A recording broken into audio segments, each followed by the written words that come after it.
नमस्कार दोस्तों। भारत और पाकिस्तान के बीच जंग के बादल चारों ओर से उमड़ आए हैं।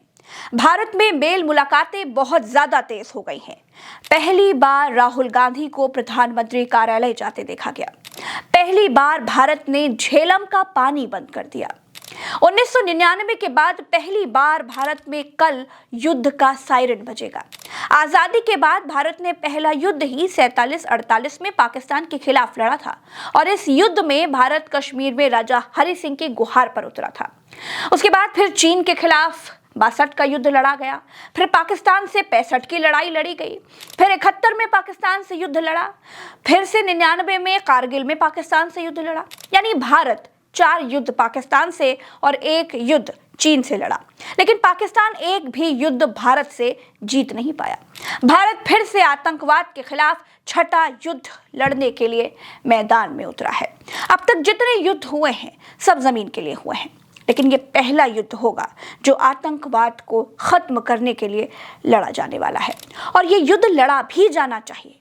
लोग कहते हैं कि युद्ध किसी भी समस्या का समाधान नहीं है, लेकिन दशकों बाद ये बात अब साबित हो गई है कि आतंकवाद को सिर्फ बातों से हल नहीं किया जा सकता। पाकिस्तान जितना धमका रहा है, भारत उतना ही युद्ध के करीब जा रहा है। भारत में लोगों को युद्ध का सायरन बजने पर कैसे छिपना है, युद्ध के समय कैसे रात में लाइटें ऑफ करके सोना है और कैसे बमबारी की स्थिति में खुद को बचाना है, इसके प्रशिक्षण दिए जाने लगे हैं।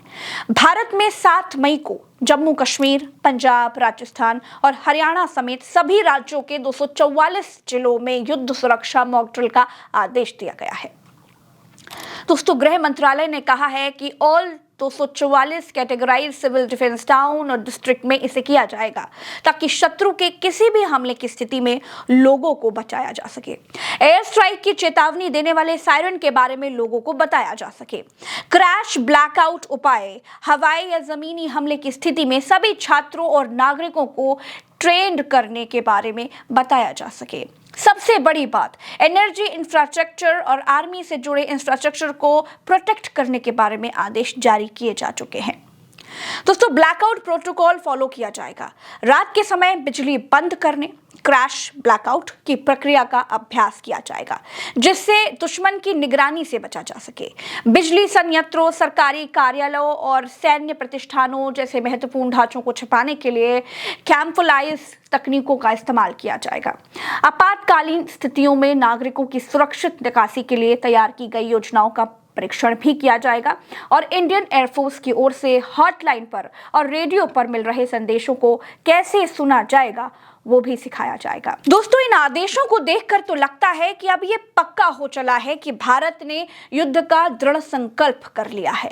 सिर्फ ये देखना बाकी रह गया है कि आतंक को जड़ से उखाड़ फेंकने के लिए पाकिस्तान पर पहला हमला किधर से होगा, जमीन से, आसमान से या पानी से। चारों तरफ सेनाएं मोर्चा संभाल चुकी हैं, बस आक्रमण करने की देरी बची है। इजराइल, रूस, अफगानिस्तान, अमेरिका, फ्रांस, ये सारे देश खुलकर भारत के साथ खड़े हैं। आतंकवाद को बर्दाश्त न करने की बात कहकर बहुत कुछ कह दिया गया है। एक दूसरी बात बिल्कुल साफ है कि आतंकवाद से अपनी रक्षा के लिए भारत को किसी तीसरे देश से पूछने या इजाजत लेने की जरूरत नहीं है। ना हमने 62 में इजाजत ली, ना 65 में, ना 71 में, और ना ही 99 में इजाजत ली, और ना ही अब लेंगे। आज की तारीख में भारत पिछले 4 युद्धों से और भी कहीं ज्यादा शक्तिशाली और सक्षम है। दोस्तों, पाकिस्तान 4 प्रांतों पंजाब, सिंध, बलूचिस्तान, खैबर पख्तूनख्वा में बटा हुआ है। पाकिस्तान भारत के 2 हिस्सों पीओके, जिसको वो आजाद कश्मीर कहता है, उसे और गिलगित बल्तिस्तान को अपने केंद्र शासित इलाके बताता है, लेकिन पाकिस्तान का हर प्रांत आज की तारीख में पाकिस्तान से आजादी की मांग कर रहा है। अलग अलग प्रांतों के लोग पाकिस्तान सरकार के खिलाफ विरोध प्रदर्शन करते हैं, जिसके पीछे सामाजिक, आर्थिक, सांस्कृतिक और राजनीतिक कारण हैं। क्यों? जब युद्ध के बादल चारों ओर से उमड़ आए हैं, तब पाकिस्तान के खिलाफ पाकिस्तान में ही मोर्चे खुल रहे हैं।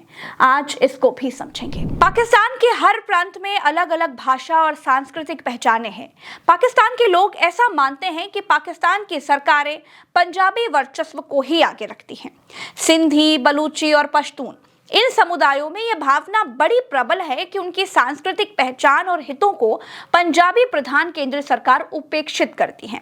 उदाहरण के लिए आपको बताती हूँ, बलूचिस्तान क्यों पाकिस्तान से अलग होना चाहता है। बलूचिस्तान पाकिस्तान से अलग होने की मांग करता है। बलूचिस्तान में विद्रोह करने वालों को पाकिस्तान आतंकी कहता है। पाकिस्तान के आतंकवाद के खिलाफ कार्रवाइयों को अक्सर बलूच के लोग राष्ट्रवादियों के दमन के रूप में देखते हैं।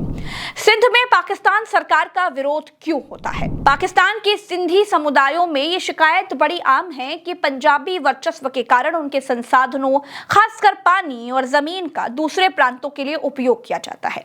सिंध में भी आजादी की मांग उठती रही है। सिंध में कराची जैसे आर्थिक केंद्र होने के बावजूद ग्रामीण क्षेत्रों में गरीबी और बेरोजगारी के कारण केंद्र सरकार के खिलाफ गुस्सा है। सिंध में उर्दू भाषी प्रवासियों, जिनको मुहाजिर कहते हैं, उनके बीच और सिंधियों के बीच तनाव रहता है, जिसे पाकिस्तान की केंद्र की नीतियों ने और बढ़ाया है।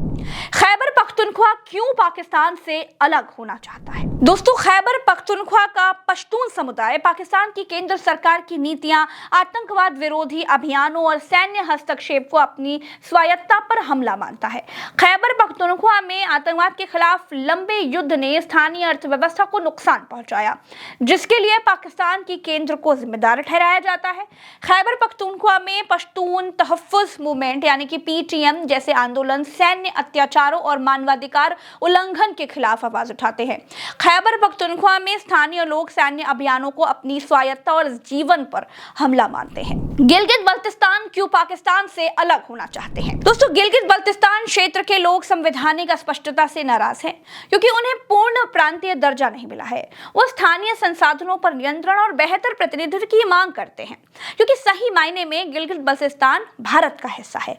गिलगित बल्तिस्तान में हाल के प्रदर्शनों में लोगों ने सेना और पाकिस्तान सरकार की नीतियों के खिलाफ नारे लगाए, खासकर जमीन और संसाधनों के कब्जे को लेकर। सिंध और बलूचिस्तान में आजादी के नारे और स्वायत्ता की मांग तेज हुई।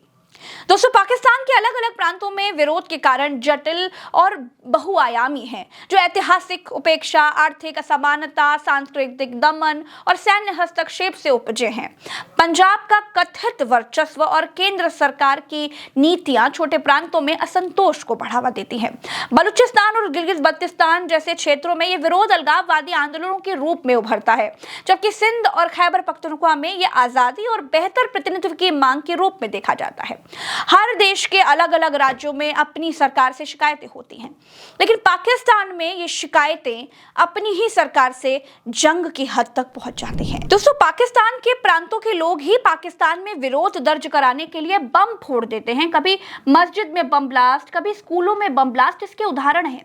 और सबसे बड़ा उदाहरण यह है कि पाकिस्तान को स्थिर रखने के लिए वहां की सरकार से ज्यादा सेना आगे रहती है। बाहरी मुल्कों के लोग भले ही पाकिस्तान के प्रधानमंत्री का नाम न जानते हो, लेकिन पाकिस्तान के सेना प्रमुख का नाम जरूर जानते हैं। और जिस देश को सेना चला रही होती है, जिस देश पर सेना का शासन होता है, वो देश कभी तरक्की नहीं कर सकता है। सेना सुरक्षा के लिए है, लेकिन पाकिस्तान में सेना शासन करती है। ये सबसे कड़वा सच है, जो पाकिस्तान के प्रांतों को आज भी आत्मीय तौर पर नहीं जोड़ पाई है। भले ही कौम के तौर पर और मुसलमान होने के नाते लोग एक हों, लेकिन अधिकारों की जंग आज भी पाकिस्तान में लड़ी जा रही है। इस वीडियो में फिलहाल के लिए इतना ही। चलते हैं। राम राम, दुआ सलाम, जय हिंद। चैनल को सब्सक्राइब जरूर कीजिएगा। नमस्कार।